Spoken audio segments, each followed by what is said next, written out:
Bonsoir, bienvenue dans ce EDC Talk numéro 10. J'ai le plaisir de présenter ce format pour la première fois dans un lieu inédit pour état des choses, qui s'appelle la Coutellerie, ici à Fribourg. Donc c'est un magnifique lieu culturel, c'est une maison de quartier, c'est aussi un bistrot autogéré, mais c'est surtout un lieu de création et de partage où tout peut arriver. Et justement, tout arrive puisque nous recevons aujourd'hui Charline Kirsch et Camille Mercier, qui nous viennent de France, respectivement de Nancy et de Bretagne, et qui ont fait le déplacement jusqu'ici à Fribourg pour discuter un petit peu avec nous, pour parler de leur expérience dans le domaine artistique. Euh, donc je vais leur passer la parole pour qu'elles puissent se présenter, dire un petit peu qui elles sont, ce qu'elles font, et puis on peut peut-être commencer par toi, Charline. Ok. Alors, moi, je suis artiste et curatrice. J'ai fondé Expo 156 il y a 5 ans. Donc, au départ, c'était une page Instagram sur laquelle je publiais des sélections d'images, essentiellement des œuvres d'art. Puis, c'est devenu un site internet sur lequel j'ai publié des interviews d'artistes. Et pour ce qui est de la ligne éditoriale, ça se situe surtout quelque part entre art contemporain, mode et science-fiction. Très bien. Et du coup, moi, je m'appelle Camille, donc je viens de Bretagne. Je fais du dessin, je suis artiste. Et j'ai une formation de bijoutière joaillère. Et j'utilise les techniques traditionnelles du bijou pour faire des sculptures ou des masques. Et je suis très inspirée par tout ce qui est biologie marine, mais aussi par les esthétiques digitales. Tout à fait. Donc juste pour présenter un petit peu le thème rapidement, on a choisi un titre un petit peu catchy qui s'appelle Écosystème et pratiques artistiques, une cartographie de la créativité. Donc derrière ce titre-là se cache surtout l'histoire de notre rencontre justement à nous trois. Et puis l'histoire de cette rencontre, elle permet justement d'explorer un petit peu les liens entre les œuvres et les artistes, de discuter un peu de la nature de ces liens, de leur fonction également, de la façon dont ils se créent, de pourquoi est-ce qu'ils se créent. Et puis il y a aussi une question un peu sous-jacente derrière ce thème, à laquelle on essaye de répondre depuis plusieurs années déjà. Et puis cette question, c'est justement comment transcender le réseau social et laisser la place à d'autres formes de liens que ceux des algorithmes d'Internet. Donc c'est une vaste question, elle est un peu complexe, mais on va prendre les choses étape par étape. Et puis je pense que le plus facile pour comprendre ce qui se cache derrière ce thème, c'est de parler justement de l'histoire de notre rencontre. Donc peut-être que vous pouvez expliquer aux gens qui nous écoutent un petit peu comment on en est venu à se côtoyer, d'abord de façon virtuelle, et puis jusqu'à aujourd'hui où on se rencontre pour la première fois. Bah, ça me fait un peu penser au terme casting sauvage, où tu es Mhm. sur Instagram et tu scrolles et tu cherches. Enfin, moi, j'étais dans une dynamique euh, de chercher, de fouiller ce qui se passait sur Instagram au niveau digital. Et je suivais de très près Inès Alpha, qui est 3D make-up artiste. Et elle avait reposté en story un de tes travaux, Adri. Et je me souviens que j'avais complètement buggé sur ce que tu faisais. Je comprenais Mhm. pas trop ce qui se passait. Et j'avais passé la story. Et ensuite, j'étais revenue. Ensuite, j'étais allée sur ton compte. Je me dis, mais il y a un truc étrange. Et au final, j'ai fini par te suivre. Et à force, je me disais, ok, j'ai vraiment envie de parler avec cette personne. Mhm. Déjà parce que ça a l'air fun, ce que tu fais. Et aussi parce que je comprenais pas trop. Ça sortait un peu de l'ordinaire sur Insta. Et Charline, je me rappelle pas trop, je crois que ça s'est fait grâce à Adriano, où j'ai découvert ton compte. Et je crois que la première fois où on s'est parlé vraiment en vrai, Ouais, je crois que t'as raison, ouais. Ouais. c'était un coup de fil, quoi. Hmm. Il y avait un projet, on m'avait contacté sur les réseaux sociaux pour un projet de curation aussi, plus ou moins, de projet de résidence qui n'avait, enfin, on m'avait démarché, au final, ça n'avait pas fonctionné, ça m'avait beaucoup frustrée parce que je voulais participer à quelque chose de réel, quoi. Hmm. Et je me souviens que je m'étais tournée vers toi, je t'avais envoyé un message, est-ce qu'on peut s'appeler? Et au final, c'était le premier contact en vrai, quoi. Ouais. Ouais, pour avoir un retour Mm. sur ton travail Je sais pas si c'était pour avoir un retour sur mon travail, mais c'était déjà un retour sur comment faire. J'en étais déjà au point où j'avais envie de vraiment connecter avec les gens, de moi m'amuser plus en vrai, développer mes techniques, avoir plus de moyens pour travailler ailleurs que dans mon 16 mètres carrés à Versailles à l'époque. Et, euh, et ouais, enfin on avance plus vite, on va plus loin à deux, quoi. Enfin, on va plus loin à plusieurs. Mm. Et ouais, moi j'étais vraiment isolée dans ma pratique. Je travaillais dans mon 16 mètres carrés sur mon petit bureau. Et c'est frustrant au bout d'un moment de travailler toute seule. Du coup, c'est le point fort d'Instagram et des réseaux sociaux en général, c'est que ça nous a sorti d'une certaine forme d'isolement, Mhm. dans le sens où on n'habite pas forcément dans des très grandes villes où on a un très grand nombre de créateurs, d'artistes et tout ça. Et en fait, Instagram permet enfin, les réseaux sociaux de se mettre en lien avec des créateurs, des créatrices qui sont assez proches Mm. de nos univers respectifs, quoi. Mais c'est pas prémédité, dans le Ouais. sens où moi je savais pas du tout à quoi Ah mais m'attendre. complètement, ouais, ouais, ouais. Et du coup, il y a ce truc de tu fouilles et d'un coup tu trouves un truc un peu étrange. Et c'est là où ça devient fun sur un réseau social, quoi.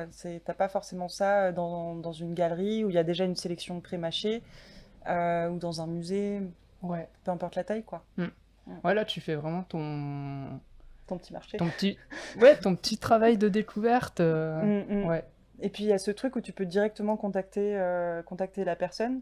Moi, je me souviens, je crois que je t'avais spammé, hein. J'étais vraiment en mode, je cliquais sur des j'aime avec mes deux comptes, mon compte de dessin et mon compte Talking Shell, là. Et je disais, allez, viens, on parle. Mais tout ça, c'est vraiment une phase super excitante, quoi. Et c'est ce qui fait que les réseaux sociaux, ça marche bien aussi, quoi. Mhm. C'est que vraiment, ça te met vraiment en relation avec des personnes merveilleuses, quoi. Ouais. Et pourtant, enfin moi c'est rarissime que j'envoie de moi-même, genre que je tombe sur le travail de quelqu'un et que je me dise allez j'envoie un message. Genre c'est un truc que je fais je crois peut-être 2 fois dans l'année, hein. Et Qu'est-ce qui te pousse du coup à faire cette démarche-là? je pense que c'est vraiment le coup de cœur ou être vraiment intrigué. Soit Ok. c'est vraiment un truc qui résonne direct, où t'as un petit frisson, tu te dis ah ouais ok cette personne genre je sais qu'on va avoir des trucs à se dire. Ouais. Ou alors c'est une espèce de de curiosité de la personne, d'être vraiment intrigué, quoi. Moi, c'est ce qui m'est arrivé avec ton compte. Euh, Tu viens de le dire, ça m'échappe déjà. Ah ouais, on a peut-être des choses à se dire, je crois que tu as dit un truc comme Ouais. ça, ouais. Mm, mm. C'est ce qui m'est arrivé avec ton compte, où en fait je suis tombé dessus, et puis j'ai vu qu'il y avait quelque chose de similaire avec l'idée de travail un peu autour du masque, ou en tout cas autour du visage. Et ça correspondait un petit peu à ce que je pouvais faire, en tout cas, tu vois. Mais c'est en scrollant tout en bas et en voyant les premières choses que tu avais postées qui Ouais. étaient complètement désincarnées. Tu avais presque fait une sorte de nature morte, en Ouais. fait, avec des coquillages, des fleurs, quelque chose comme ça, de très. Que j'ai archivé depuis, bien sûr. Que tu as archivé depuis pour le coup. Mais c'est étrange parce que c'est vraiment cette photo-là qui m'a poussé à t'écrire en DM, alors que c'est vraiment la chose la plus éloignée de ce que je faisais moi. Ah Donc ouais, c'est ouais. par affinité et pas par ressemblance, tu vois, Ouais. qu'on s'est rencontrés. Exactement. Et je Pas pense par qu'il y a quelque chose ressemblance. il y a quelque chose à dire sur cette Affinité différence par entre... ressemblance, ouais. Mais, Ouais. mais alors, j'ai un souvenir, je me permets de te reprendre. Je t'avais spammé déjà avec mon compte Talking Shell Ok. et j'avais mon compte de dessin. Et la photo de profil de mon compte de dessin, c'est un autoportrait de profil avec un tatouage presque tribal. Enfin, c'est du kabuki, Oui. reproduction de kabuki, mais de loin, ça ressemble à un tatouage tribal. Mhm. Et je me souviens que tu avais réagi là-dessus, tu as fait ah, mais c'est la même personne, j'avais pas capté, c'est du tribal sur le visage, trop cool. Oui, Et c'est comme ça, je crois qu'on avait commencé à papoter. oui, c'est bien Parce Parce qu'il y possible. avait de la Ouais. ressemblance et une Ouais. confusion aussi. J'ai tu vois. pas ce souvenir-là, mais du coup c'est marrant de voir les petites pièces de Pulse qui ont construit un petit peu cette amitié finalement qu'on a aujourd'hui. Mm. Et puis, tu sais, dans les Pulse, il y a des gens qui commencent par les bords, il y a ceux qui vont d'abord trier les pièces par couleur, tu vois, puis on a l'impression que c'est comme si on avait fait un Pulse Mm. à 2 ou à 3, mais chacun avec Ouais. notre méthode à nous, tu Mais vois. au Ouais. détour du scroll. Et en détour fait, du dans le scroll, scroll, il y a quelque chose qui se joue. En fait, il va y avoir quelque chose qui ne passe pas. Il va y avoir quelque chose qui va t'arrêter, Oui. qui va te questionner. Et et quand je dis quelque chose qui ne passe pas, c'est dans le sens positif Mhm. du terme, quoi. C'est-à-dire que le scroll t'invite à toujours aller plus loin quand Oui. t'enfiles là-dessus, etc., sans jamais vraiment prendre le temps de t'arrêter. Ouais. Et là où il va se passer quelque chose, c'est précisément quand tu vas t'arrêter, quand ça ne va pas passer. Ouais. Et C'est c'est là qu'il va se exactement passer ça, quelque ouais. chose. Mhm. Et c'est là que tu vas potentiellement tomber sur un créateur, une créatrice qui va faire quelque chose, qui va se démarquer et qui va te parler et qui Mhm. va avoir un sens particulier, enfin qui va avoir une résonance Mm. par rapport à toi, quoi. Mhm. C'est vrai que j'ai l'impression qu'on a tendance, ouais, ce truc de s'arrêter sur un truc, j'ai l'impression qu'on a tendance à avoir un œil pour les détails. À se dire, Ouais. ah, ici, enfin, je me souviens, il y a eu des fois où je t'envoyais des photos que j'étais en train de travailler, tu me disais, ah, ça, c'est ce détail de l'œil, c'est un peu uncanny, c'est un peu. Mhm. Enfin, j'ai l'impression que c'est un point commun qu'on a aussi tous les trois, c'est un goût pour le. Pointer du doigt Oui. un truc un peu étrange dans le coin Le là-bas. où est Charlie? Ouais. Ouais, mais où est Charlie? Mais oui, mais peut-être aussi, Mm. on observe tellement d'images, on est confronté à tellement d'images, et puis souvent, ça peut arriver des images qui se ressemblent, Mm.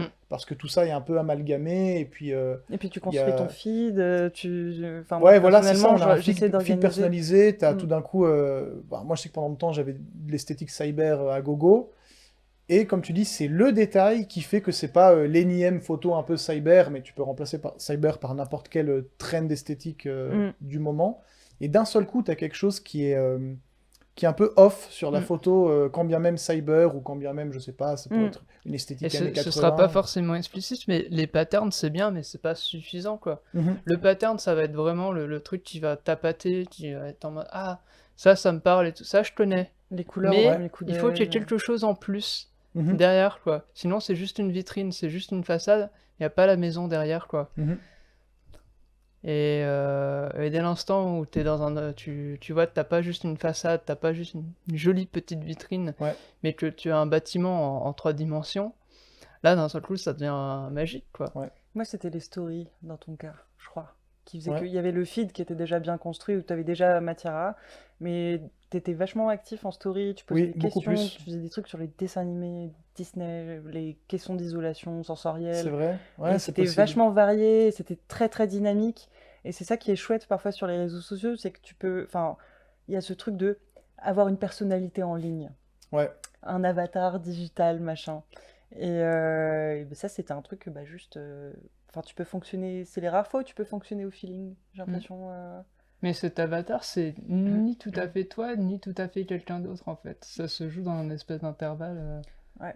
Ça peut devenir un peu envahissant. Enfin, moi Mm. perso, j'ai du mal à me faire une idée de comment est-ce que je présente mon travail, etc. Du coup, je suis restée sur un truc, enfin, j'ai l'impression, assez sobre. Mhm.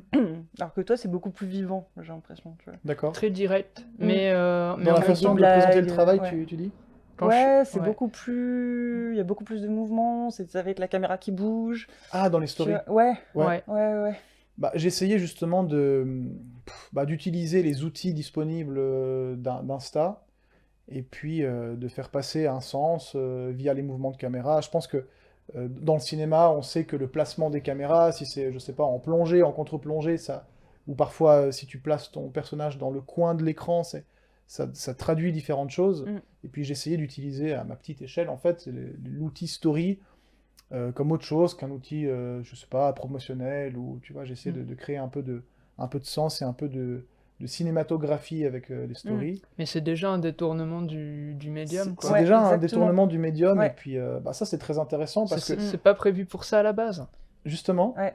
c'est quelque chose dont on parle souvent nous trois, Mm, et puis paradoxalement, cette utilisation presque pas intensive, mais cette utilisation assez directe des outils à disposition pour Instagram qui ont mené à notre rencontre, aujourd'hui, ils ont complètement disparu.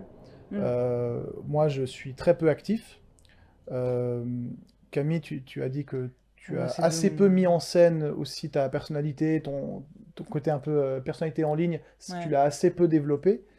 Et puis, Charline, tu as désactivé Oui, puis la même source avant, principale. même avant que je désactive Expo 156, c'est déjà rien que le nom, c'est déjà une abstraction en soi, quoi. Oui. C'est pas quelque chose, enfin, dont l'identité repose sur une personne, quoi. Mhm. Et, et du coup, ça a aussi c'est aussi libérateur, quoi, d'une certaine façon. C'est intéressant. Mm. Et est-ce que tu arrives à expliquer pourquoi c'est libérateur, pourquoi il y a cette envie de finalement se détacher alors qu'on a tous ces outils à disposition qui sont présentés comme étant formidables, pardon, et puis créer la rencontre, permettant justement d'accélérer un petit peu la rencontre parfois avec des gens qui sont des pontes dans leur domaine. Comment Mm. ça se fait que malgré tout, ces outils, avec le temps, on les utilise de moins en moins? Parce que, à un moment donné, on a épuisé leur potentiel, quoi. Mhm. On a fait le tour de la chose, et du coup, on a besoin d'autres d'outils, d'outils auxquels on n'a pas forcément encore eu accès. Mais nous, en fait, étrangement, on est parti assez vite de la sphère Instagram et des réseaux, tout ça, pour aller assez vite vers des petites visios, des appels, des choses Ouais. comme ça, Mhm. qui sont déjà une autre forme de communication. Oui. Les DM sur Insta, c'est bien pour des petits messages, du small talk, enfin, des petites interactions. Des fois, ça peut, enfin, c'est bien des fois comme première prise de contact, mais ça peut être assez vite superficiel, je pense. Et quand on fait une visio qui fait, je sais pas, 1 heure, 1 heure et demie, 2 heures. 3 heures, on a fait Oui, des longues voilà, visios. enfin, On a fait 5 heures Au téléphone. au téléphone, c'est eu arrivé. c'est complètement différent, quoi. Ça a rien à voir. Mhm. Et du coup, là, il peut se passer aussi potentiellement beaucoup plus de choses. Et enfin, je sais pas, mais moi, ça me nourrit beaucoup plus, quoi. Mhm. Ouais, Bien moi, sûr. je me souviens des vocaux. La période où on commençait à faire des vocaux. Ouais. J'étais à l'internat, tu me disais, ah, on a la même sonnerie. Ah oui, je me souviens de ça. C'est très bien, vous arrivez à faire des vocaux. Ouais. J'avais Moi, je marché fais une chez toi. phrase Alors et que puis j'en ça fais y pas est, je bafouille, d'habitude. quoi. Mhm. Toujours par rapport à cette idée d'épuisement rapide du potentiel des outils, on avait aussi évoqué une fois une idée de ralentissement Mm. avec l'utilisation justement de ces réseaux. Et puis la question que j'aimerais vous poser, c'est justement une fois qu'on accepte de ralentir, parce que ça peut être un vrai défi, ça peut être compliqué à assumer comme démarche, mais une fois qu'on accepte ce ralentissement, qu'est-ce qui se passe, sachant que notre activité artistique dépend principalement de notre présence sur les réseaux, en l'occurrence sur Instagram?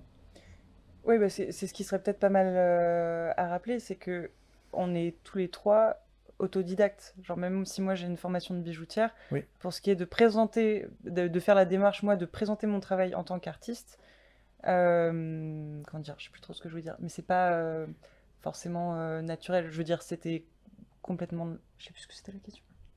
Qu'est-ce qui se passe une fois que tu acceptes le ralentissement de l'utilisation d'Instagram, en l'occurrence, Ouais. sachant que ton existence d'artiste passe presque uniquement par Instagram? Bah à la base, enfin moi quand j'ai commencé, il y avait un peu une attente. Ouais. Et ça, je pense que ça change pas mal les choses. Je veux dire, j'avais cette attente d'avoir des retours sur mon travail. Ça prend énormément de temps de présenter son travail sur les réseaux, d'être satisfait de ce qu'on pond. Mhm. Pas forcément de retours, ou alors des retours extrêmement succincts, Mhm. ou des likes ou des commentaires. Je veux dire, il y a besoin de plus, quoi. Ça, c'est super frustrant, très Ouais. rapidement, Ouais. je trouve. Ouais. Donc, tu es super contente de présenter ton travail, tu postes ton truc. Et déjà, le terme, on a utilisé souvent ce mot, c'est oui, t'as pas posté depuis longtemps. Non, t'as pas présenté ton travail depuis longtemps. Cette T'as petite pas- pression amicale. Non, enfin, comment dire, c'est juste le terme, je trouve, qui est pas beau, je veux dire. Le terme de poster, Bah, quand T'as pas t'es posté. isolé, quand tu fais ton travail. Publier, ça fait déjà plus noble. Ouais, C'est vrai. c'est ça. Mais quand t'es dans ton coin à faire ton travail et que le seul moyen de le montrer, c'est de le poster sur les réseaux sociaux, je veux dire, comment dire, à force, et que derrière, t'as pas forcément un retour très humain ou... Ça a beau être immédiat, le like, etc., tu le vois sur ton écran, ça défile. C'est pas nourrissant, satisfaisant. Ça peut foutre des petites décharges d'adrénaline. Je pense que c'est ça, les réseaux sociaux, c'est fait Ouais, pour ça. ouais. Mais ça nourrit pas. Et C'est ça un nourrit peu... pas parce que on n'est pas, enfin en tant qu'humain, on n'est pas foutu comme ça, quoi. C'est-à-dire Mm. qu'on est la première génération à avoir ce genre d'expérience sociale. Mhm. Euh, et, euh, et forcément, ça crée un espèce de choc, quoi. Ouais. Enfin, Ouais, c'est comme quelqu'un que t'adores qui te fait juste salut de loin et qui se barre. C'est un peu la Euh, junk food ouais, de l'art, quoi. ouais, ouais. ouais. Ça cale bien sur le moment, ça fait plaisir au corps, mais ça ne nourrit pas au niveau de la nutrition vraiment Mm. profonde. Moi, ça a un peu, comment dire, travaillé, on en parlait il y a quelques jours, ce truc de besoin de reconnaissance. Mhm. Et ça marche pendant un moment, mais enfin, c'est en effet pour évoluer, quoi. Très bien, Absolument. absolument. Du coup, on est pour ce ralentissement-là. Ouais. Et puis, euh, et puis j'ai des petites fichettes quand j'ai de la peine à rebondir, justement. Euh, une question aussi qui est en lien avec ce ralentissement, je crois que c'est aussi un peu la clé, peut-être, du passage entre la vie d'artiste URL, en ligne, et puis la vie d'artiste IRL. Mm. Est-ce que déjà c'est quelque chose qui est souhaitable, sachant qu'il y a peut-être un ingrédient très digital dans ce que l'on fait? Et puis, Ouais, ouais, ouais, si je vous avez pense. passé, parce que je crois que pour vous c'est le cas, vous êtes plus ou moins passé de la vie d'artiste en ligne versus IRL, vous avez Mm. aussi, c'est devenu votre activité principale, ce qui Mm. n'est pas mon cas. Comment avez-vous fait pour faire ce choix? Et puis, quelles sont les choses que vous avez apprises depuis que vous avez accepté d'être des artistes aussi dans la vraie vie, à la vie comme à l'écran? C'était pas vraiment un choix, hein. Je pense que c'est Mm. des coups de pied aux fesses. D'accord? Moi, dans mon cas, c'était un ami qui m'avait vraiment encouragé, qui m'avait dit, viens exposer dans ce lieu avec moi. On m'avait tiré, quoi. Mhm. Et ça me faisait super peur de présenter mon travail en vrai. Il y avait un talk d'ailleurs, très bref, mais il y en avait un quand même. Euh, ouais, c'était des encouragements, ça tenait à ça, mais c'était pas vraiment volontaire au début. Enfin voilà, pour moi c'est un peu le... Je sais pas Ah, pour moi, toi. ça s'est pas tout à fait passé pareil, quoi. Mais en même temps, c'est drôle parce que du coup, ça crée des espèces d'allers-retours dans le sens où à la base, j'ai une formation d'artiste, enfin, je suis diplômé des Beaux-Arts, donc du Mhm. coup, ça veut dire que je suis pas non plus formé à être curatrice en ligne, et du coup, pour ça, je peux dire que je suis une autodidacte. Mhm. Mais du coup, au départ, pour moi, j'ai d'abord été habitué à montrer des choses en vrai, quoi, en tant qu'artiste. D'accord. Mais comme mon activité de curatrice, c'était essentiellement en ligne, euh, du coup, ça allait pas de soi. C'était pas évident de décrocher d'Internet, quoi. Mhm. Et c'est parce qu'à un moment, j'ai ressenti une espèce d'urgence.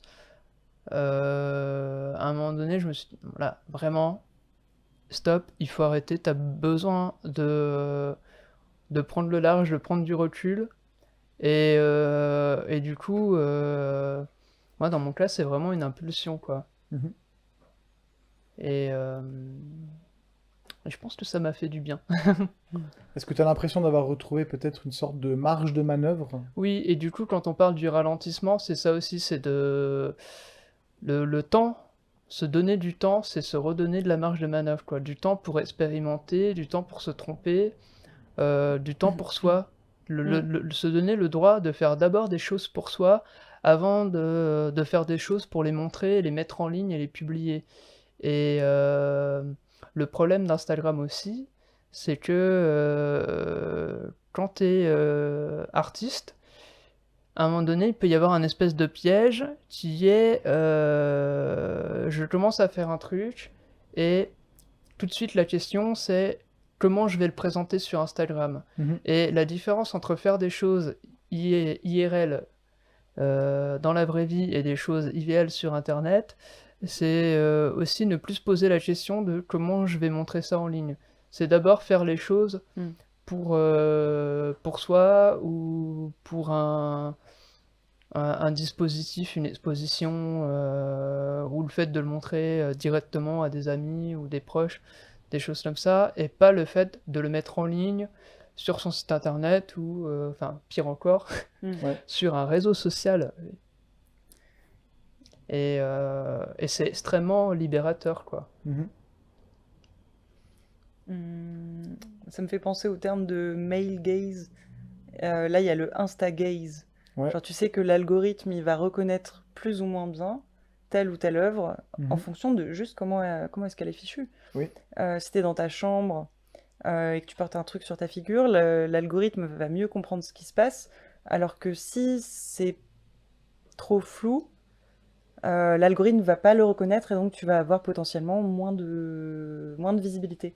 C'est Et du vrai. coup, il y a énormément, enfin je sais que ça m'a traversé la tête, de m'adapter, d'adapter ce que je produis en tant qu'œuvre en fonction de ce regard-là. Mhm. C'est pas le male gaze, c'est le insta gaze et c'est la manière dont L'algorithme la gaze, manière quoi. dont la machine, dont L'algorithme l'algorithme gaze. va te percevoir, alors qu'au final c'est des humains qui vont avoir leurs yeux Bien sûr. sur les écrans, Oui. quoi. On fait Donc des choses ça fait pour... un biais. Ouais, on fait des choses d'abord pour plaire à l'algorithme avant de faire des choses pour plaire à des gens, quoi. Alors que c'est déjà C'est un le sacré piège, truc quoi. le truc du regard des autres. Ouais. Alors, une machine qui est faite pour traiter des données en plus hyper rapidement. Enfin, il y a peut-être un rapport au temps. Du coup, l'algorithme, il a intérêt à kiffer, quoi. J'espère qu'il kiffe l'algorithme, hein. Ouais. Parce que d'avoir autant de gens dévoués Ouais. à son service, quoi, vraiment, j'espère qu'il fait pas la fine bouche. Ouais. Mm. Paradoxalement, c'est comme s'il y avait une incompatibilité entre la création et puis le lieu où on peut consulter cette création. T'expliquais, Charline, justement que tu dois t'adapter, en fait, tu dois modeler un petit peu ta pratique artistique en fonction de ce que l'algorithme va mettre en avant. Mm. Et du coup, c'est complètement incompatible avec ce que tu souhaiterais faire Ouais. si tu étais assuré d'une certaine visibilité, par exemple, ou alors si tu l'as laissé complètement de côté et que tu le faisais dans une pièce noire uniquement pour toi.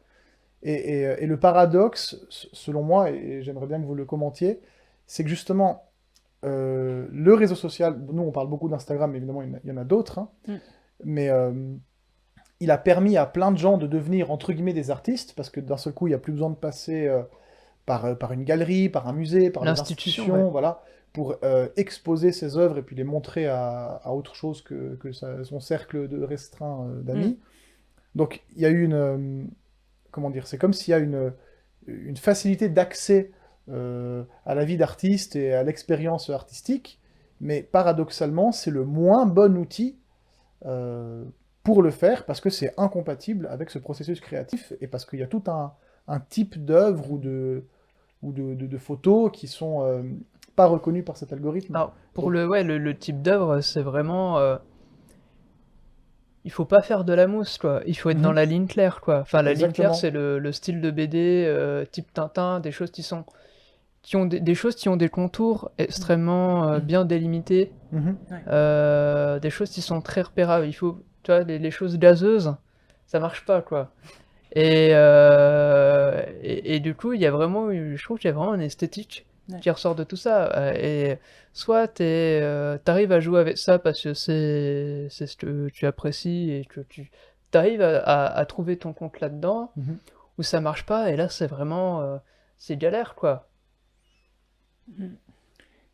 Est-ce qu'on Et pourrait pas quand même, question un peu provocante, se dire que cette contrainte de l'algorithme, elle a forcé des gens à s'adapter, et donc ça a donné naissance à quelque chose de nouveau. C'est un peu cet éloge de la contrainte qui a peut-être permis, Ouais. je sais pas, un style, une œuvre ou des méthodes Mm. qui n'auraient pas vu le jour s'il n'y avait pas eu cette contrainte qui nous pousse à essayer de se triturer un peu les méninges. Comment faire pour que ça marche? Comment faire pour être visible? Et puis, il y a peut-être une esthétique qui est sortie de tout ça. Est-ce que peut-être c'est pas un point positif, justement, de la contrainte algorithmique des réseaux? Qu'est-ce que vous en pensez? Bah, ce qui est peut-être intéressant, c'est quand tu essayes de prendre le contre-pied. Enfin, je vais revenir à ce que toi t'as fait. Je me souviens, on parlait de cette photo qui au début était complètement grise. Tu Oui. supprimais, et t'en remettais une le lendemain qui était un peu moins grise, un peu plus claire. Et petit à petit, à force de refaire la photo, de supprimer, etc., on revenait à une photo, à une image lisible. Mhm.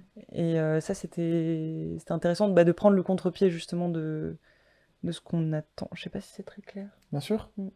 Bien sûr, c'est très clair. Ok. Mhm. Voilà. Du coup, est-ce qu'on peut considérer que cette contrainte, elle a été un vecteur de développement, un moyen d'accélérer un peu certaines esthétiques, peut-être Au niveau de Ouais, c'est l'esthétique. super oulipien, quoi. C'est super? Oulipien. Enfin, tu vois, Oulipien. l'Oulipo, ouvreur de littérature potentielle, où tu, J'ai tu pas la vas te ref. fixer une contrainte pour Ok, écrire un ah, texte en particulier. et ça développe la créativité. Ouais, Bah, quand voilà, c'est ouais. intentionnel, d'être objectif par rapport à l'outil, parce que Instagram c'est un outil, quand tu es objectif par rapport à la contrainte et que tu choisis consciemment oui, bon, bah, je vais faire par exemple un feed très organisé, organiser les images entre elles, de manière à ce que ça soit cohérent selon mes propres codes. Là, c'est chouette parce que t'es actif, t'es conscient, mais si tu le subis, comment dire? Si tu t'adaptes trop, oui, là, c'est une contrainte qui pèse plutôt qu'une contrainte qui cadre, on Qui va dire. cadre. Ouais. Mhm. Puis Non, finalement, moi, ça me fait penser à de la musique, quoi. Tu fais pas la même chose. Enfin, imaginons ton truc, c'est faire des trucs sur des synthés. Tu t'as pas les mêmes contraintes d'un synthé à un autre. Tu fais pas les mêmes sons Mm. et tu produis pas le même type de musique, quoi. mhm. Et, euh, et Insta, ça fonctionne un peu pareil, quoi. Mais le problème d'Insta, c'est que c'est devenu un espèce de monopole. C'est devenu un truc incontournable. Mhm. Si un outil te plaît pas, si un instrument de musique te plaît pas, ou une contrainte littéraire ne te plaise pas, il suffit de passer à une autre. Alors que quand t'es artiste, c'est un peu difficile de s'affranchir d'Instagram et de toutes ces règles. Mhm. Des fois sont très absurdes. Oui. Et c'est là qu'on entre dans un truc qui est un poil plus oppressif, quoi. Mhm. Aliénant. Ouais. Moi, en termes d'esthétique, j'étais en train de me rappeler que ça m'a quand même énormément nourri les esthétiques qui sont nées sur Instagram, déjà à cause des filtres. Oui. Enfin, les filtres Instagram. Moi, j'avais pas installé Snapchat, ça me barbait. Enfin, techniquement, mes masques, etc., ils se sont énormément inspirés des possibilités qu'offre le digital. Oui. Enfin, par exemple, moi, ce qui me fascinait dans le travail d'Inès, par exemple, c'est que c'était des éléments qui sont un peu impossibles. Et moi, je me suis dit, ok, comment est-ce que je crée une esthétique à première vue un peu impossible avec mes propres moyens, donc c'est-à-dire de la soudure et de bout de laiton. Et c'est cet a priori d'impossible, je pense, qui m'a un peu boosté, qui m'a un peu encouragé à tester des équilibres improbables dans la soudure. Et, dans ce sens, et puis même dans la manière de présenter le masque, de présenter une confusion. Enfin, moi, par exemple, on me demande régulièrement tu utilises quel logiciel pour faire tes masques? Moi, je fais alors non, c'est juste mes deux mains. Ouais. Et ça, j'aime bien. Sans Mhm. Instagram, ça aurait pas du tout, enfin, ça aurait pas été possible. Oui. Déjà, s'il y avait pas déjà une esthétique préexistante, s'il y avait pas déjà comment dire, bah oui, si une esthétique digitale déjà présente, bah en fait, il y aurait pas eu cette confusion. Bien sûr. Voilà.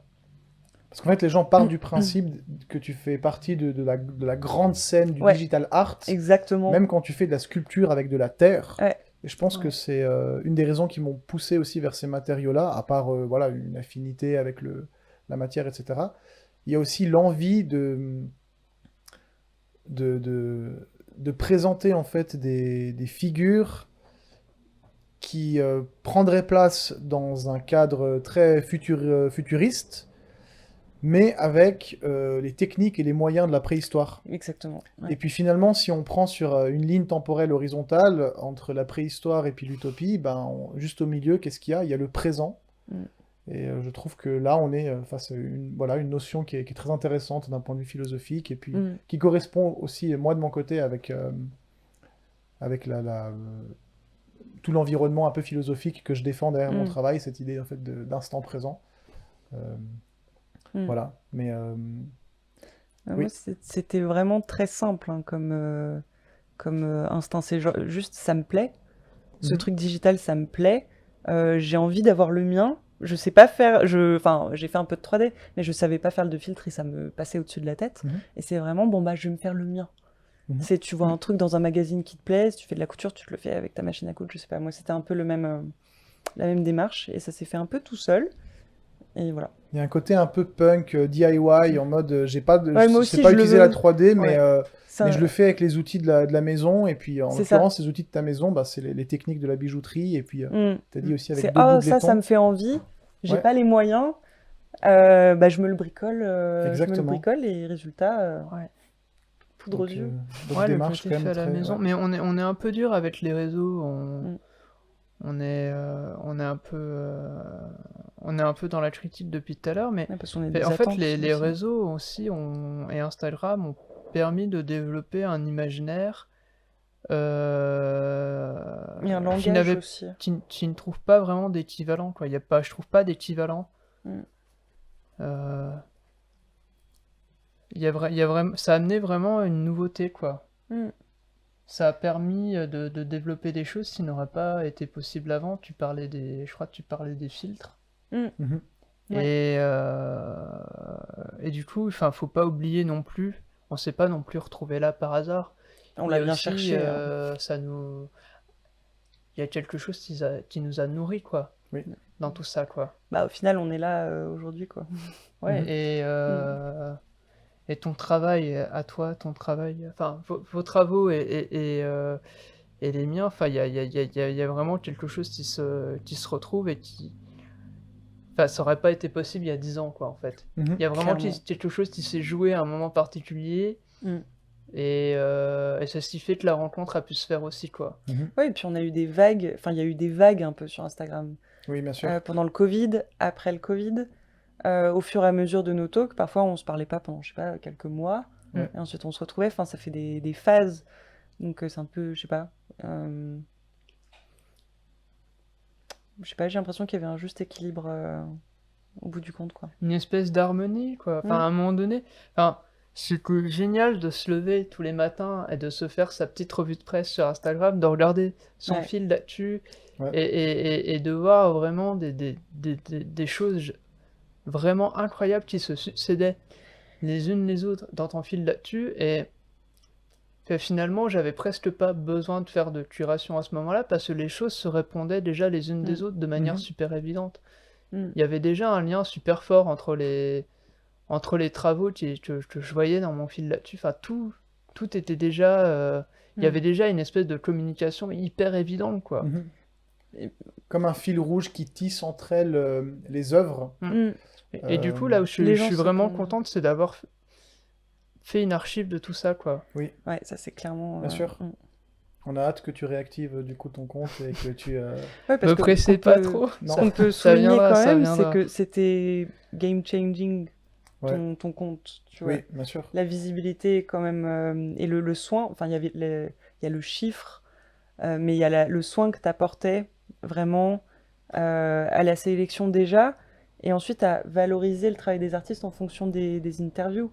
Ouais. Et moi, à partir du moment où, que ce soit où tu avais posté une image de mon travail, ça avait vraiment eu un impact. C'est bête, c'est des nombres de followers, mais c'est plein de gens qui viennent t'envoyer des messages d'amour, des trucs comme ça. Et ensuite, il y a eu l'interview où en plus d'avoir fait toute cette curation, t'as passé énormément de temps à regarder. Comme j'avais par exemple pas de site où j'étais pas présente dans des galeries, t'as passé du temps à regarder sur mon compte ce que je faisais et je me souviens que t'avais pris le temps de peaufiner des questions pertinentes qui m'intéresseraient, etc. Donc en ce sens-là, un compte Instagram, ça peut changer les vies ça change aussi des vies, hein. Bien sûr. Et il y a ce truc aussi d'habitude. Enfin, personnellement, moi, il y a une période, par exemple pendant le Covid, on était sur notre téléphone tous les jours. Mhm.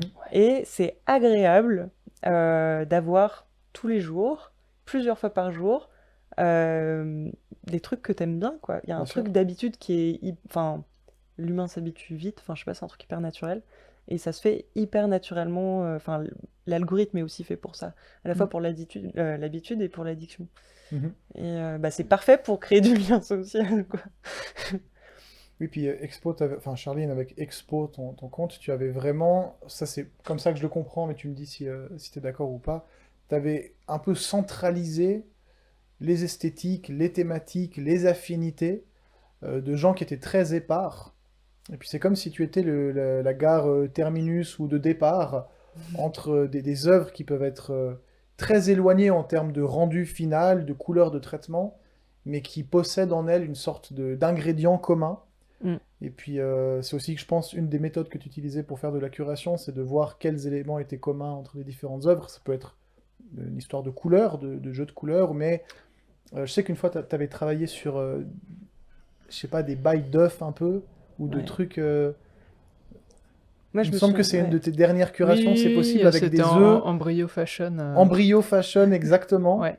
Et puis d'un seul coup, bah voilà, c'est comme si tu name droppais, mais sans le texte, juste avec Mm. l'image, une quantité d'œuvres d'artistes qui parfois appartiennent à des époques complètement Mm. différentes, qui ne se sont jamais consultés, mais qui ont en fait une affinité très très proche, quoi. Mm. Et puis, Mais ça, c'est de l'iconologie, en fait, quoi. ouais. C'est, il y a un siècle, il y a un mec qui s'appelait Abby Warburg, qui, en fait, c'est l'inventeur de Pinterest, quoi. C'est-à-dire qu'il faisait des espèces de grandes planches, Ouais. des grands tableaux sur lesquels il collait des œuvres d'art qui étaient regroupées selon des affinités graphiques. Mhm. Et à partir de là, ça crée ça crée une espèce de lecture nouvelle, un sens nouveau. Mhm. Et alors moi, ce monsieur Warburg, je l'ai découvert l'année dernière, bien après avoir commencé mon Mhm. travail. C'est Yann Larue qui m'en a parlé en premier. Enfin voilà quoi. Mais je me rends compte que finalement, je fais un peu la même chose, quoi, à ma façon, quoi. Oui. Mm. Et Mais puis, j'ai fait enfin, à la fin, j'ai fait un peu deux types de curation différents. C'est-à-dire que j'ai fait vraiment des sélections où il y avait une thématique. Bah, par exemple, la thématique en Brio Fashion, c'était sur les œufs et tout ça. Là, c'était une collab avec Garance Henry, qui est aussi une artiste qui travaille un peu sur ce sujet. Mhm. Et du coup c'était aussi une façon de développer autre chose que juste partir de la couleur ou Ouais. faire une sélection à partir de choses qu'on voit de façon un petit peu récurrente sur Mhm. Instagram. Mais là aussi où c'était vraiment cool, c'était de faire aussi des sélections qui soient en lien avec les interviews que je publiais sur Mhm. le site Mm. internet. Et du coup, c'est ce qu'on avait fait La sélection avec plancton. Camille. Ouais. Et du coup, c'était presque des sélections qui étaient des portraits Mm. des personnes interviewées. Et Mhm. du coup, ça avait été vraiment cool à faire Ouais. avec toi, quoi. Ah, non, c'était magique quand tu m'avais demandé d'envoyer une sélection d'images de ce que je préférais autour de l'interview, où c'était vraiment axé l'eau, le plancton, etc. C'était... Ouais, du coup, il y avait des petites créatures de plancton à côté d'œuvres d'art. Mm. Et ça, c'était... Enfin, moi, dans mon projet Talking Shell, il y a quelque chose, je pense, de très plus pédagogique que montrer ma personnalité ou moi Mhm. au quotidien. Et du coup, pour moi, c'était vraiment la méga joie de voir du Mais plancton. j'avais vraiment fait ça à partir de l'interview. Dans l'interview, Ouais. je t'avais vraiment posé une question. C'était genre, qu'est-ce que tu te nourris? Qu'est-ce que tu aimes bien? C'est quoi vraiment L'origine de mon les goût pour la artistes mer. qui Ouais. t'inspirent, etc. Mais justement, tu m'avais pas parlé que Forcément d'artistes, ou ouais. voilà, tu m'avais vraiment envoyé des liens vers des vidéos YouTube sur la vie des planctons, Ouais. etc. Ouais, les chroniques du plancton. Et, Ouais. et j'avais vraiment essayé de constituer cette sélection-là à partir de ce qui fait tout ton univers à la fois visuel et intellectuel, quoi. Ouais, surtout intellectuel, je pense. Mm. Que moi, ce qui m'intéresse, en tout cas avec Talking Shell, c'est de faire de la vulgarisation, un petit peu. Enfin, j'en suis pas encore au point où j'ai envie d'être, mais c'était un peu l'idée, quoi. Bah, moi, je dirais pas enfin, vulgarisation et aussi sensibilisation, quoi. Il y a vraiment l'idée de Ouais. sensibiliser à des Sensibilisation causes. par... Enfin, moi, j'aimais bien faire le lien... comment dire, tout ce qui est phylogénie, donc comment dire, raconter des espèces, parler d'espèces biologiques en fonction de comment moi j'ai l'impression qu'elles me ressemblent. C'est pas clair, mais Mhm. par exemple, j'avais fait un parallèle entre l'anémone de mer, à quoi elle ressemble quand elle se nourrit, et la sensation, par exemple, des papilles. Quand tu manges quelque chose que tu salives, les papilles, quand tu es vraiment en train de goûter quelque chose, ça me rappelle l'anémone de mer. Il y avait aussi, enfin bref, j'aime bien faire des parallèles comme ça, et je trouve que c'est une bonne manière de sensibiliser via le sensible, quoi. Mhm. Ah, mais ça crée un espèce de télescopage Ouais, qui ouais, ouais, ouais. qui va faire la matière Mm, qui va produire la matière de ce qui fait ton travail, mm, de tes masques mm. et de tes bijoux en général, quoi. Ouais, ouais, ouais, ouais. Bah, c'était un thème qui était déjà vachement présent sur Insta, en tout cas dans le milieu un petit peu Instagrammable dans lequel on était. C'était l'humain qui se transforme en plante, en poisson, ou un mix des deux, une espèce d'hybridation. Ce mot était là partout, à Oui. toutes les sauces. Il y avait le film Annihilation qui venait de sortir. Bah, il y avait Björk, évidemment, il fallait bien que je le Alors cite à que un moment. Kafka, quoi, la métamorphose, Alors que Exactement. la métamorphose d'Ifervan de Ouais. Kafka, l'influenceur post-mortem. oui, Mm. qu'on avait baptisé le premier influenceur, ou peut-être pas le premier, Ouais. en tout cas un des influenceurs un des influenceurs post-mortem. Post-mortem. Ça aussi, c'était un thème qu'on avait évoqué plusieurs fois et je Ouais. pense qu'on pourrait le commenter un petit peu. Oh. C'était toi qui avais amené cette idée, Charline, et si tu peux Ouais. rappeler un peu aux gens qui nous regardent pourquoi on peut considérer comme Kafka comme étant l'un des Ben- premiers influenceurs Bah post-mortem. déjà, enfin moi je disais ça parce que j'avais lu un article peut-être dans Days Mhm. et comme quoi qu'il y avait plein de comptes sur les réseaux sociaux qui se créaient autour de l'œuvre de Kafka, des comptes fans. Beaucoup de mèmes aussi autour Ouais, voilà. de- Et bon, Kafka, il a vécu il y a un siècle, quoi. Et finalement, il est peut-être bien plus influent que des gens dont le métier est d'être influenceur, quoi. Mhm. Donc, Mm. on n'est pas forcément conscient d'être influenceur, et les gens qui se définissent comme étant influenceurs ne le sont peut-être pas autant que des gens qui n'ont jamais été censés l'être, quoi. Mhm. Mais c'est des gens qui ont vraiment un sens de l'artisanat de l'outil Instagram.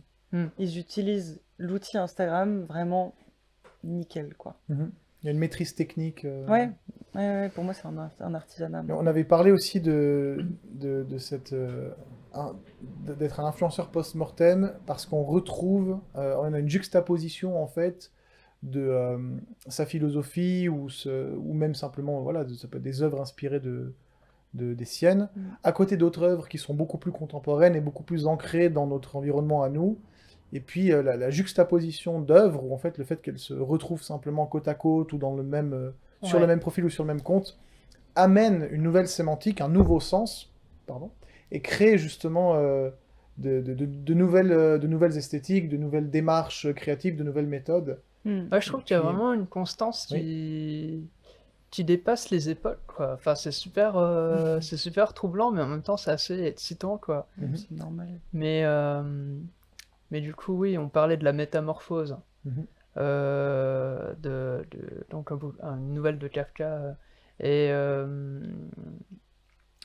il y a vraiment, enfin, il y a un mood, quoi. Il Ouais, y a un mood. Il y a un mood. clairement. Il y a le je veux être une grosse cafarde, c'est un test de Yann Larue qui parle justement qui fait une espèce d'exégèse de la métamorphose, mais il y a quelque chose de super universel là-dedans, quoi. Et puis le filtre. Enfin, à un moment donné, on a tous été à un moment donné des espèces de grosses Des grosses larves cafardes, coincées Ouais. au lit dont l'unique activité était de de digérer digérer. le repas de la veille ou voilà, quoi. Et tu parlais de filtre, Camille? Ouais, bah le filtre, c'est quand même genre un peu le fantasme de la transformation qui est quasiment atteint, quoi, de la sûr. métamorphose. Et puis tu peux faire aussi des bêtises, te transformer en un truc débile, Mhm. comme porter le dernier bijou digital de je sais pas qui, quoi. d'Inès Alpha, Mm. par exemple, Ah bah oui, mais c'est trop que l'on stylé. salue et qui nous regarde. Ce qui vient, c'est que les Probablement. filtres, tout le monde, c'est pas comme les NFT, quoi. Tout le monde, tout le monde peut l'essayer, tout le monde peut Mm. Ouais, et puis les gens veulent vraiment peut se jouer avec, l'approprier. quoi. Ouais, se Ouais, ouais. l'approprier. Bah, c'était pendant le Covid, j'avais été contactée par une nana qui faisait de la prospective pour L'Oréal. Et elle me posait très sérieusement des questions, alors que moi j'avais jamais pondu un filtre moi-même, hein, c'était Mhm. en collab. Mais elle me posait sérieusement la question de tu penses que ça va évoluer comment Et en sortant du Covid, bah, tu pouvais tester ton rouge à lèvres avec un QR code dans ton Monoprix, quoi. Mhm. Donc, ouais, la métamorphose Ouais. tous les jours. Je me souviens d'une collab que tu avais fait avec Sarah Sarah. Meyer. Ouais, Oui. Et ouais. là, du coup, ça a été vraiment un changement de dimension dans ton travail. Mais je l'attendais. Je me souviens au moment où j'avais fait ce masque sur le pleurobrachia, une espèce de plancton, j'en profite. Au moment où je le fabriquais, je le rêvais en digital, quoi. Il était fait pour être en digital. Parce que moi, il y avait un truc qui m'amusait très fort, c'était par exemple ce que crée Inès, ou Inès Alpha, ou ce qui se crée par exemple chez Andrew Thomas Wang. Euh, et puis en même temps, comment dire, je découvrais ces esthétiques digitales et en même temps je découvrais le plancton. Mhm. Et le plancton, il y a eu des moments pareils où je postais des vidéos de plancton et les gens me demandaient, mais attends, mais c'est un rendu 3D? Et je sais plus pourquoi je parlais de ça, mais bref, enfin cette coïncidence, euh, ouais, pour la collab avec Sarah, c'était parfait, c'était vraiment du bonheur ça pour le coup. Ça faisait totalement sens de passer du réel au digital. Mais ouais, du coup, ça fait un espèce d'aller-retour Mm. que qui prolonge en fait l'esthétique même du travail que tu produis, quoi. Mais là, pour le coup, cette collab avec Sarah, ça faisait vraiment Il y a sens. l'hybridation, elle est double, quoi. Ouais, ouais, ouais, mais ça faisait vraiment sens avec Sarah parce que, comment dire, le pleurobrachia, c'est une espèce vivante. Et ça parlait aussi, ce masque-là, il parlait aussi du réseau neuronal, de l'électricité des neurones, etc. De l'électricité, pardon? L'électricité neuronale Ouais, d'accord. entre tes synapses. Et enfin, c'était un storytelling sur l'électricité dans les synapses et le pleurobrachia, l'évolution, machin. Et du coup, c'était vraiment fait dans ma tête pour être porté digitalement. Mhm. Enfin, c'était vraiment le mix parfait. Et je le ferais pas. J'ai eu des propositions de collaboration après coup, et ça faisait plus sens De le de, réaliser en vrai, tu dis? de le réaliser en digital, de Ah. faire du bijou digital. Ça faisait pas forcément sens après parce qu'il aurait fallu se forcer à imaginer le mouvement du truc, Mhm. faire de la couleur par principe. Ouais. Alors que là, enfin, il y avait vraiment un truc d'évidence. Il n'y avait Euh, plus le contexte, quoi. ouais, il n'y avait plus le contexte et puis aussi le goût de bon, ça c'est fait, tu vois. Mm. Si tu peux Mhm. passer à autre chose. Voilà. Ce que tu as dit tout à l'heure, avec le rouge à lèvres que tu pouvais essayer pour L'Oréal, ça me fait penser un peu, si on a le droit de citer des marques, hein, je crois que c'est OK. Je sais pas si vous avez vu le dernier travail d'Inès Alpha en collab avec Clarins. Ouais. Absolument génial. Mm.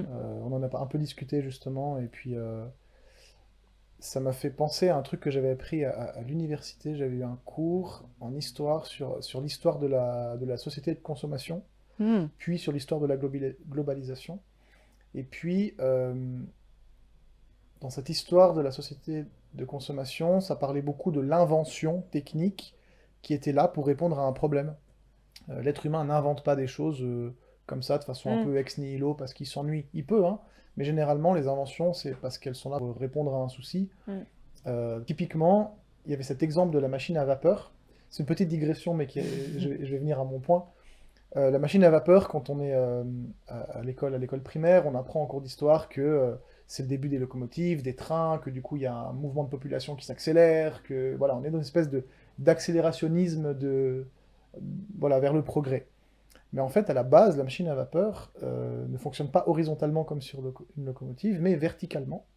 Et puis, elle est utilisée à la base dans les mines, parce que quand on creuse des mines, le premier ennemi, c'est l'eau. Et puis, il faut se débarrasser de l'eau, en fait, dans les galeries.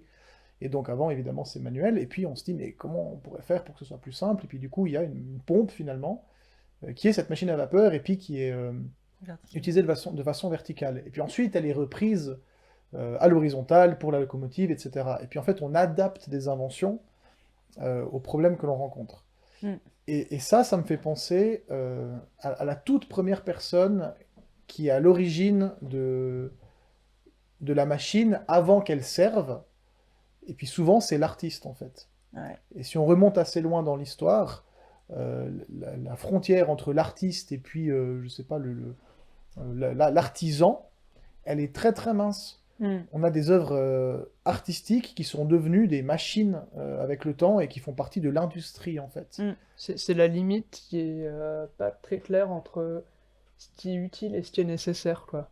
Oui, Ouais. tout à fait. Et puis le point auquel je voulais arriver, c'est justement le fait que l'artiste est souvent le tout premier vecteur d'innovation. On Mm. a le travail d'Inès, par exemple, qui est très voilà, digital, make-up 3D, etc., euh, qui est pas uniquement, mais sans doute très aussi, très probablement, euh, il poursuit des buts artistiques, mais qui d'un seul coup commence à être récupéré par des marques pour servir un propos qui est Mm. beaucoup À des fins plus pratiques. industriel, quoi, beaucoup plus capitaliste, en Des fins mode pratiques à des pour fins véhiculer pratiques. des idées. Exactement. Et puis, du coup, nous, on a un peu cette chance, parce qu'on parle aussi un peu de début sur Instagram et puis d'innovation. Mm. On ressent, je pense, dans la clique qui évolue autour de Expo 156, Mm. on ressent cette place comme étant un peu les innovateurs. Mm. Ouais, il y a quelque chose qui se passe. Moi, Ouais. j'aimerais rebondir sur ce truc de la machine à vapeur qui permet aux gens de se déplacer en masse. Mhm. Je vais citer encore Inès Alpha, décidément, c'est sa soirée. Oui. C'était dans une interview où elle disait qu'en fait, sur Instagram, le like, le commentaire, etc., en fait, c'est des déplacements de foule. Des déplacements de foule. Ouais. Et ça, Ok. j'aime bien l'idée que, en fait, malgré nous, on crée des courants. Mhm. C'est ça qui est chouette, ce qui était chouette à voir après le Covid. C'était toutes ces... Les courants de gens qui se déplacent. Ouais, mais digitalement. Mm. Avec ou sans jambes dans le métaverse. Mais du coup, on reste quand même dans une course où, comme on a un peu pas cette épée de Damoclès, mais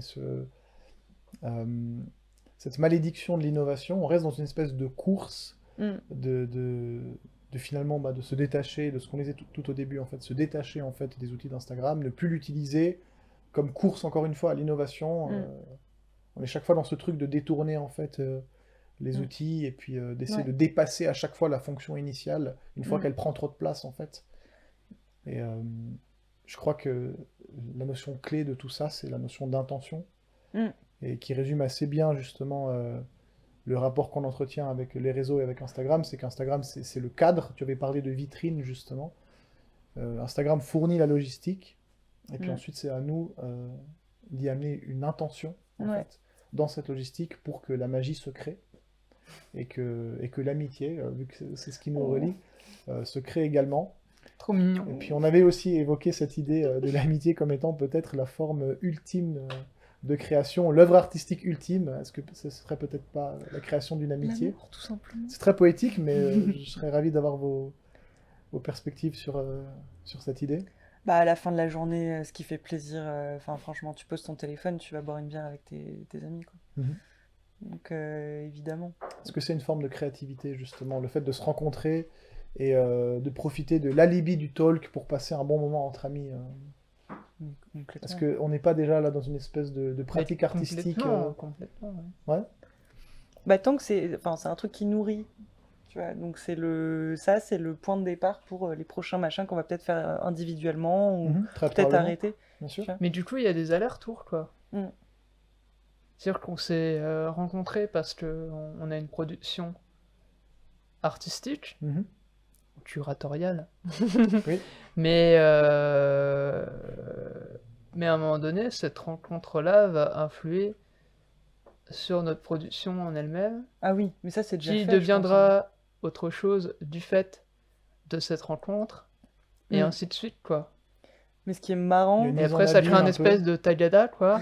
Ouais. Et on avance, et... Puis on peut chaque fois se retourner. Tu parlais de télescope avant, il y a vraiment cette idée de mise en abîme. Euh, Ouais, ou de se reconnaître par moment. Le nombre de fois où on s'est dit, ah, mais toi aussi, t'es dans cette phase. Oui. Où, tu sais, on se demande des nouvelles. Ouais, toi, ton travail, comment est-ce que ça avance, nanana. Moi, je suis là-dessus, les performances. Ah, bah justement. Tu vois, ou alors, ah, j'en Ouais. ai marre du rose, j'ai envie de revenir à un truc terre, un peu sale. Ah, toi aussi. Ou alors, enfin, des synchronicités. Ouais. Ça, c'est un... Sans se consulter, se c'est ça qui est retrouver au étrange même en fait. endroit, consulter. au même C'est qu'on moment. peut ne pas se parler pendant plusieurs mois, et puis d'un seul coup, quand on se recontacte, et puis qu'on fait un peu une update de notre Un état des choses. démarche. On fait un état des choses de notre... on fait un état des choses du coup de notre situation artistique, on se rend compte qu'on est un peu au même point. Ouais. On en a marre des mêmes choses au même moment, on Mm. évoque des nouvelles idées de façon, encore une fois, Mm. synchro, sans qu'on se soit particulièrement consulté. Ouais, mais on est une foule, on fait un déplacement de foule à 3. Tu vois. Ouais. Il suffit d'être à 2 ou à Mais 3 et puis tellement. tu fais un déplacement de foule. Alors qu'on provient d'univers complètement différents, et puis qu'on a même des méthodes de travail très différentes. Mais on a pas mal de points communs. Enfin, Oui. puis même, non seulement nous trois, mais je pense par exemple à Sarah Mayer. Mhm. Elle aussi, elle vient d'une petite ville. C'était enfin, c'est une gameuse qui était un peu dans son coin.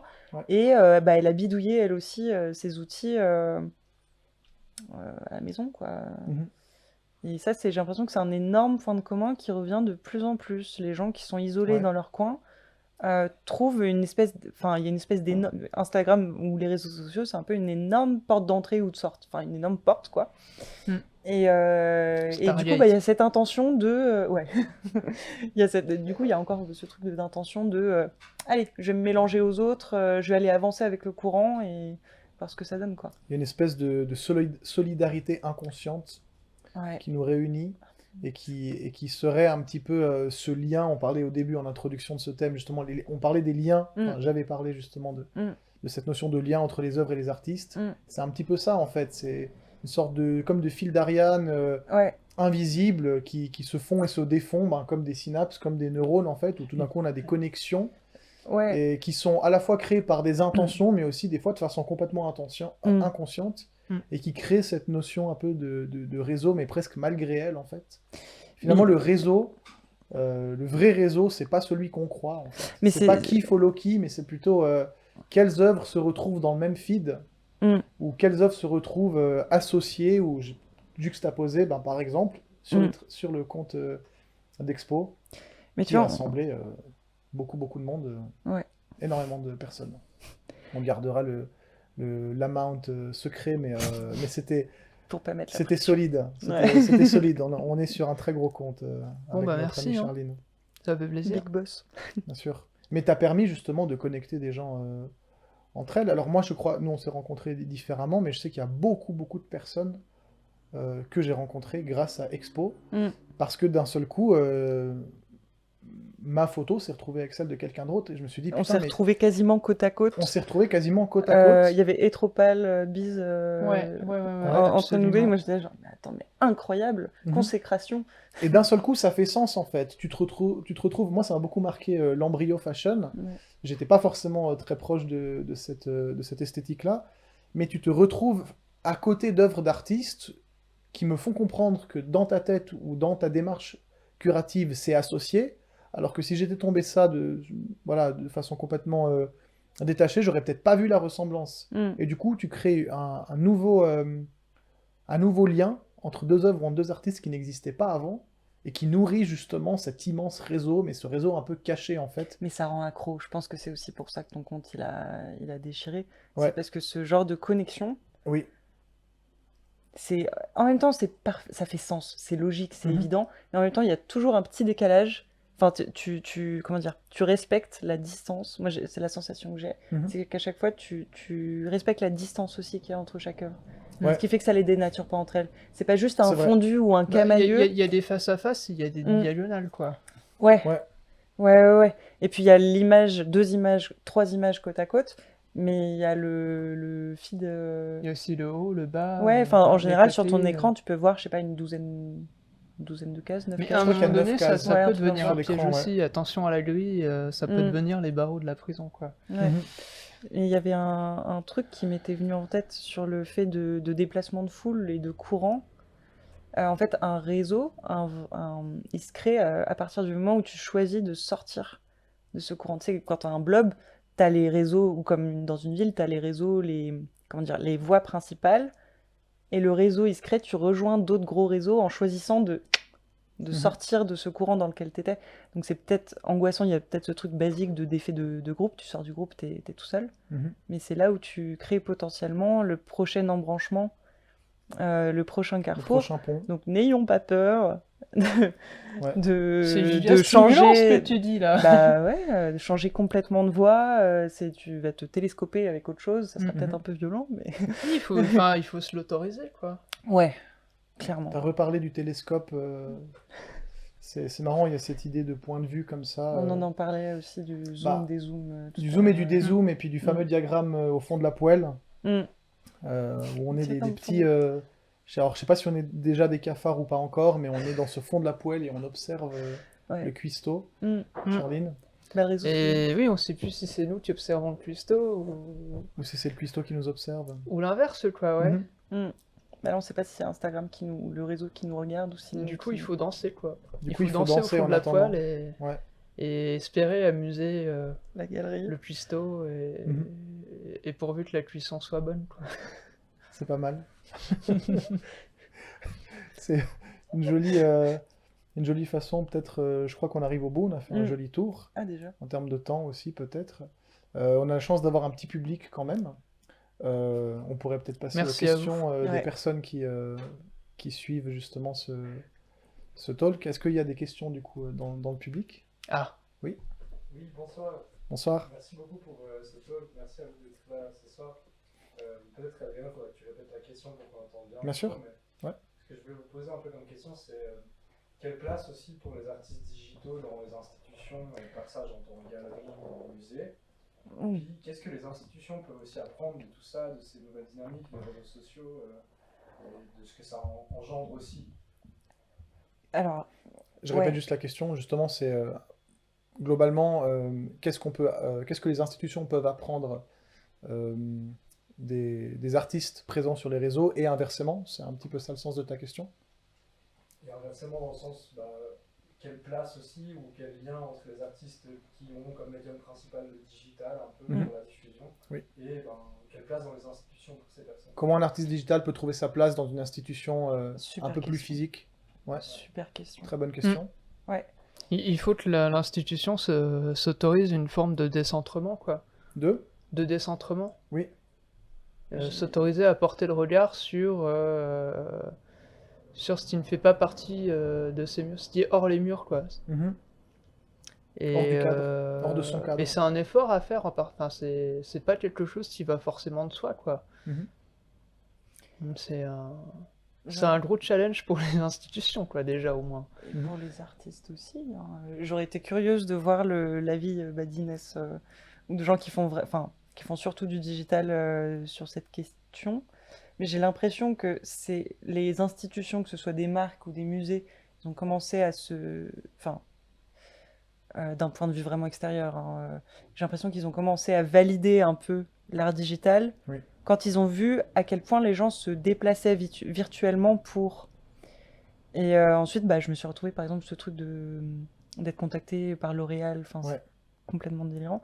Mais qu'est-ce que je voulais dire?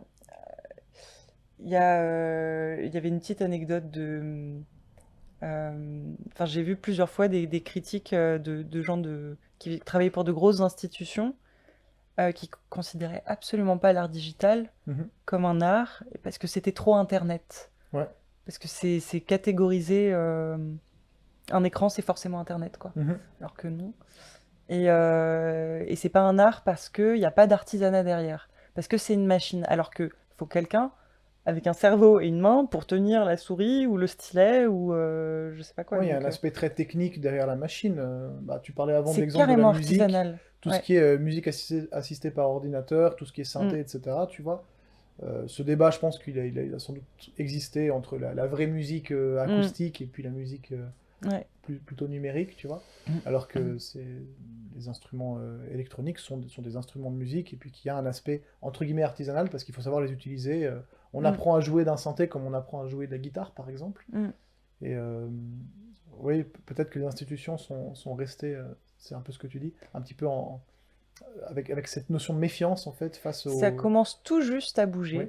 En Europe, je sais pas trop, mais en tout cas via Hyperfuturisme, le collectif là dont je fais Oui. partie, ce que je vois c'est que ça commence tout juste, surtout en Asie, aux États-Unis, au Mexique. Oui. ça commence, en tout cas, il y a une volonté et ça commence à être réceptif. Les collectionneurs, apparemment, les investisseurs, Mhm. ont l'air d'avoir un œil de plus. Bah, on a vu ce qui s'est passé avec les NFT, par exemple. Mhm. Le haut et le bas. Mais enfin, en tout cas, il y a une volonté des artistes digitaux de vouloir déjà vivre leur vie, de manger de enfin, de gagner leur pain déjà. Mhm, bien sûr. Et qu'est-ce que je veux dire? Mais j'ai l'impression que ça commence, enfin de mon petit point de vue de bijoutière, j'ai l'impression que ça commence tout juste à bouger, à changer de perception, etc. C'est peut-être générationnel aussi. Oui, puis une question encore d'habitude. Mhm. Parce que moi, enfin, par exemple, si je montrais ça à mes parents ou à certains groupes d'amis, ils n'avaient pas forcément considéré ça comme une œuvre d'art parce qu'on a l'habitude d'avoir un cadre autour, un cadre doré dans un musée pour considérer quelque chose comme une œuvre. Puis envie de voir le coup de pinceau, je sais pas, envie de pouvoir s'identifier, c'est pas forcément facile pour tout le monde de s'identifier à quelque chose de digital, quoi. Tous les publics n'ont pas forcément la même réceptivité, quoi. Mm. Du coup, nous, notre réceptivité, je me demande d'où elle vient, quoi. Pourquoi Bah, pour nous, ça va de soi, quoi. Bah parce enfin, personnellement, moi j'ai eu mon premier téléphone vers, je sais pas, 14-15 ans. Peut-être que Ouais. nous, on est une génération où ça commence à. Enfin, on parle de nos jeux vidéo Oui, d'enfance. mais on n'est pas non plus tu vois. né avec, quoi. Ouais. Mais Donc, suffisamment. Enfin, moi, par exemple, si j'entends le son du Minitel, je vais être là, genre, ah, ça Nostalgie. fait effet coin du feu. Ouais. Il y a un côté roots. Et puis, les gens tout bêtement, les gens qui gèrent les grosses institutions, c'est pas pas franchement des gens de notre âge, quoi. Mhm. Donc ça doit jouer aussi, tout bêtement. Valider des petits jeunes qui arrivent avec leur truc de jeux vidéo, là. les jeunes Ouais. prennent le pouvoir. Yes. Les jeunes vieillissent aussi. Ouais. C'est la marche du temps. Ouais. Très bien. Est-ce qu'il y a peut-être une autre question que vous souhaitez poser? Oui. Oui, bonsoir. J'ai une question pour Charline par rapport à la curation. Qu'est-ce qu'au final le médium aussi digital a apporté dans ta curation? Qu'est-ce que peut-être tu aurais fait sans Internet, sans tout ça? Où est-ce que tu serais allé chercher? Et puis, pourquoi est-ce que tu t'es dit, bah, je veux faire ça, mais avec ce qui se passe sur les réseaux plutôt que dans une institution physique? Ah purée, c'est vachement Mm. bien comme question, ça. Est-ce que je la répète juste pour nos auditeurs? En plusieurs parties de la question. La première, c'est qu'est-ce que tu aurais fait si tu n'avais pas fait de la curation en ligne? Mm. Et puis, comment aussi ça t'est venu? C'est ça ta question? J'ai déjà oublié, je m'excuse. Oui, et puis bah, qu'est-ce qui t'attire aussi? Qu'est-ce qui t'attire dans... Voilà. Pourquoi faire ça avec Internet Plutôt que... ouais. autre physique? Bah, au début, Internet, parce que les gens sont sur Internet et que ça offre une possibilité de partage, de connexion immédiate. Moi, j'ai commencé en faisant des petits albums d'images, un peu par thème, dans mon ordi parce que je m'ennuyais, voilà. Et à un moment donné, je me suis dit, bah attends, là, ce que tu fais là, ça peut aussi intéresser d'autres personnes. Et en même temps, je voyais un petit peu qu'il y avait des gens qui faisaient de la curation sur Instagram, mais pas tout à fait comme j'avais envie que ça se fasse. Donc je me suis dit, bah autant le faire à ma sauce, quoi, autant tenter un truc. Ça se trouve, ce sera pourri et je vais arrêter dans un mois et j'en aurai marre. Et en fait, je sais pas, j'ai juste eu envie de continuer parce que ça se passait bien. Et en même temps, voilà, ça m'a permis de rencontrer des personnes, comme les 2 personnes qui sont... et ça, c'est vraiment génial, quoi. Mais il y a aussi le fait que je sois un peu sorti de ça aujourd'hui. Et du coup, pour répondre à ta première question, c'est si j'avais pas fait ça par les réseaux, comment je l'aurais fait? Et ben, finalement, c'est peut-être par l'archive, quoi. Parce que c'est bien d'ouvrir des vieux bouquins et puis de tomber sur des petites pépites à l'intérieur. Enfin, la surprise, elle peut aussi venir de là, quoi. Donc il faut diguer un peu, quoi. Il faut travailler comme des chercheurs d'or, quoi. Mhm. Mais ça demande d'avoir l'œil un peu partout. et pas forcément juste sur Instagram et dans Explorer et en fonction des recommandations de l'algorithme, Là où c'est mais de facile. vraiment, genre, tu vois une bibliothèque, hop, tu regardes des livres, Ouais. tu fais des photos avec ton téléphone. Mm. Et ça, peut-être que plus tard, voilà, j'arriverai à trouver un lien entre ce truc-là qui est dans ce bouquin et puis, je sais pas, un podcast sur Spotify, il y a quelqu'un qui parle d'un truc, et d'un seul coup, hop, il y a un écho qui se crée entre les deux. Mm. Et, euh, et du coup, dès qu'on sort des réseaux sociaux, ça veut dire aussi s'autoriser à être dans quelque chose qui est aussi beaucoup plus protéiforme. Mm. Où c'est pas genre juste un médium. Je cherche des trucs sur les réseaux sociaux, ça va être des trucs. Je continue à chercher des trucs sur les réseaux sociaux, mais je peux aussi aller chercher des trucs dans une bibliothèque, dans une expo, dans des discussions avec des personnes très cool. Mais voilà,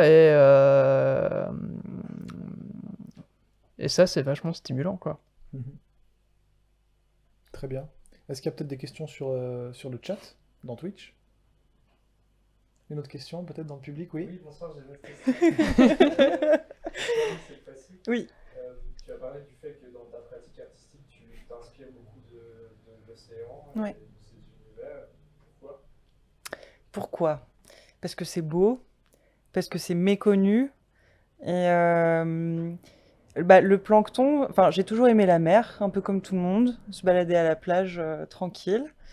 Et c'était il y a peut-être, ouais, c'était en 2018. C'était un moment où j'étais, comment dire, je cherchais quelque chose à me mettre sous la dent esthétiquement. Je cherchais quelque chose que j'avais jamais vu sans vraiment le savoir. C'était la journée où il y avait la première photo d'un trou noir qui était présenté par des scientifiques. Et je me souviens, ce jour-là, je m'étais dit, allez, je vais aller faire une expo, allez, il y en a une sur le plancton, bah on va aller voir. Et je suis tombée complètement amoureuse. Parce que c'était marrant, il y avait cette discussion sur le ciel, l'espace, l'infini au-dessus de nous, etc. Et d'un coup, je me suis retrouvée immergée dans des vidéos de plancton qui étaient agrandis comme des planètes. Et en fait, je me suis dit, bah, les aliens sont sous nos pieds. Enfin, et ça a été le début de, enfin, comment dire, le plancton, les océans, mais plus particulièrement les profondeurs, ce qui est pas connu. Ça m'a, comment dire, il y a eu plein de synchronicités entre certaines espèces ou juste le milieu aquatique. Moi, ça me parlait et c'était inexploré. J'avais envie d'aller gratouiller là-dedans. Et bref, aussi pourquoi l'océan? Parce que, bon, moi j'ai une formation plutôt de littéraire au lycée, etc. Mais je suis très frustrée de la biologie, les sciences naturelles, la recherche, etc. Et ça me permet juste de, je sais pas, juste c'est beau, c'est pas connu et surtout enfin, C'est mystérieux. c'est mystérieux et c'est essentiel. Le plancton, c'est pas connu, mais une respiration sur deux, on la doit au plancton. C'est la deuxième forêt sur Terre. Et, et puis même, ça a été l'occasion de découvrir des espèces qui sont nos cousines, génétiquement parlant. Bah, le fameux Pleurobrachia, c'est un de nos proches cousins, et un des premiers à avoir développé un réseau neuronal. Donc, enfin, pour moi, comment dire, c'est pas un livre. Enfin, si, l'océan, c'est un peu un livre d'ADN dans lequel on peut comprendre d'où on vient, pourquoi est-ce qu'on fonctionne de telle ou telle manière. Si nous, on a des neurones, c'est parce qu'il y a une boule de... Un Pleurobrachia, c'est gros comme ça. Et si on a des neurones, nous, c'est parce qu'il y a des bestioles dans la mer, il y a des milliards d'années qui ont fait leur truc, quoi. C'est génial. Ouais, Magnifique. la Il minute. est là aussi le réseau, quoi. Ouais. Il est là aussi le réseau, bien sûr. Bah ouais, ouais. On serait pas vivant s'il n'y avait pas de plancton, un truc comme Mhm. ça. Moi, j'adore. On peut remonter très très loin justement, et puis Mm. quand on remonte, on descend finalement, on se plonge dans l'eau et puis on doit Exact. aller assez bas. Ouais. Il y a une vanne comme ça peut-être qui est un peu dans ce ton, c'est si tu jettes une molécule d'hydrogène quelque part, puis que tu attends assez longtemps, elle commence par se poser la question sur le sens de la vie et de son existence. Je sais pas si vous comprenez un peu ce Non, que ça veut dire. Bah pas justement, du tout. c'est l'origine un peu Ah. de la vie, le fameux Big Bang en fait, Mm. qui se développe, etc. Enfin, ça, c'est un peu tout le... C'est C'est Darwin, quoi, tu vois. Bah, Et en fait, Darwin, à à mort. l'origine, tout ce Bah, qu'il y a, c'est de l'hydrogène. Et puis, comme nous, nous les êtres humains, cherchons le sens de la vie et se posons les questions pourquoi Mais l'art, Darwin, c'est pourquoi un l'amour. explorateur des réseaux aussi. Son dessin, je sais plus, c'est Je pense. Il y a un truc, ça ressemble à vraiment des croisements. D'accord. Darwin, c'est vraiment un truc du réseau aussi, Mhm. le réseau biologique, etc. La phylogénie, bah, c'est pareil, c'est une sorte de réseau encore. On est tous connectés. Très bien. Je crois que c'est Ouais. pas mal. Mm. Peut-être si vous voulez ajouter un dernier mot sur ce thème-là ou sur autre chose, peut-être une question que je n'ai pas posée, quelque chose que j'ai pas évoqué, que vous aimeriez évoquer pour conclure ce talk. Bon, moi Je pense ça qu'on va. est- Hein. Je pense qu'on est OK. Hein. Mm. On a fait le tour? Mm. Très bien. Donc je pense qu'on peut conclure cette émission. Donc voilà, je vais remercier les personnes qui ont permis à cette émission Mm. d'avoir lieu. Tout d'abord, Charline Kirsch Ouais. et puis Camille Mercier. Merci beaucoup d'avoir fait le déplacement jusqu'à Fribourg. C'était un plaisir de vous rencontrer et de vous avoir comme invité pour ce talk. Merci à Tim qui est en régie et qui s'occupe justement du son et de l'image, qui nous permet d'être très stylé et de passer sur Twitch en ce moment même. Merci Euh, beaucoup. Ouais. Merci aussi à Maxime Barras pour sa confiance, le fait de Merci. m'avoir laissé présenter ce talk, Ouais. ça me touche beaucoup. Et puis merci aussi à l'équipe de la Coutellerie qui nous accueille dans ce lieu que j'espère avoir été assez cosy pour notre discussion. Oh oui. Et puis merci à Fondacia qui veille sur nous quoi qu'il arrive. Merci Fondation. Merci Fondacia, ouais. Du fond du Euh, cœur. Voilà. Mm. Donc vous pourrez retrouver quand même cette émission sur YouTube en replay. Et puis je pense qu'on mettra dans la description aussi les liens vers les réseaux, du coup, des travaux donc de Camille et de Charline. Voilà, très bien. On va se laisser là-dessus, donc à très bientôt, à la prochaine pour EDC Talk numéro 11, et bonne soirée à tout le monde, merci beaucoup.